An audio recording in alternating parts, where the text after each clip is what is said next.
I had a huge privilege to spend some time with him, very articulative, very knowledgeable. I felt he is the real deal.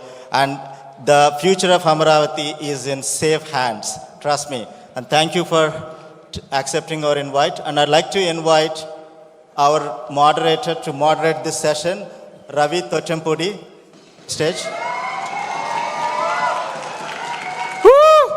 Hello, Vegas. Thank you. Here you go, Ravi. Thank you.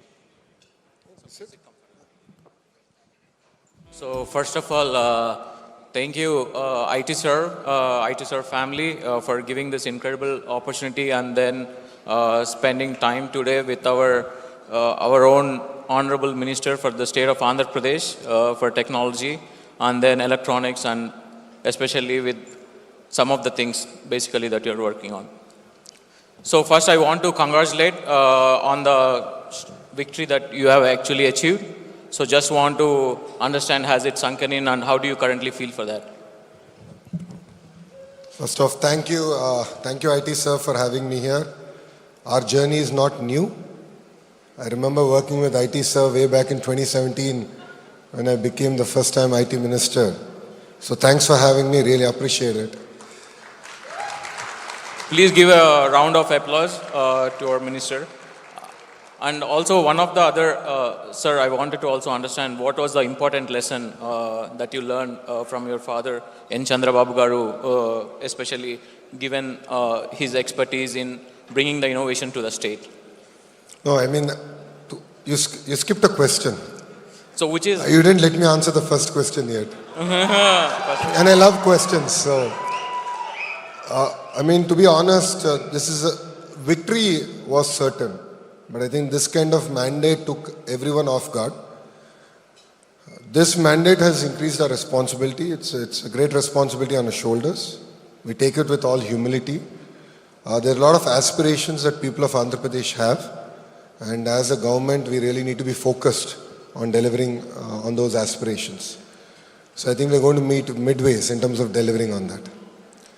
And in terms of my lessons from my leader, is to be very patient and perseverant. If you see in his entire political journey, it's had great highs and great lows. He takes his highs as he takes his lows. And for me, that's been a great lesson. And that's what I've learned from him, and that's the way I've taken my political journey also. Wow, that was good. Today I had an incredible opportunity to spend time with you, Lokesh Garu. So some of the things what I've observed is like you're a straight shooter in terms about, how you compose yourself, when you're talking about investments. Just want to understand, especially when you're trying to bridge some of the gaps, especially in terms about creating an enterprise, because a lot of our audience are mostly in small business enterprises. So when you graduated from Stanford and went back to India, you had a role at Heritage as a director. So when you actually ran both an enterprise company and then you came back into politics, how was that experience? Because a lot of our audience here would want to understand how to create an enterprise. I think that's a very good question. They're quite stark, they're quite different. In the private sector, when you are the boss, you decide the direction, you understand the journey, the results speak for themselves. If 1 month you miss something, you know where to correct. I think politics, you only get elections once every 5 years at the state level. So it gets very difficult to figure out whether you're in the right trajectory. And it's very important to remain grounded, meet people, hear from them, understand whether what you're doing is right and whether what decisions you're taking are meeting with their aspirations or not. So for me, that was very, very important.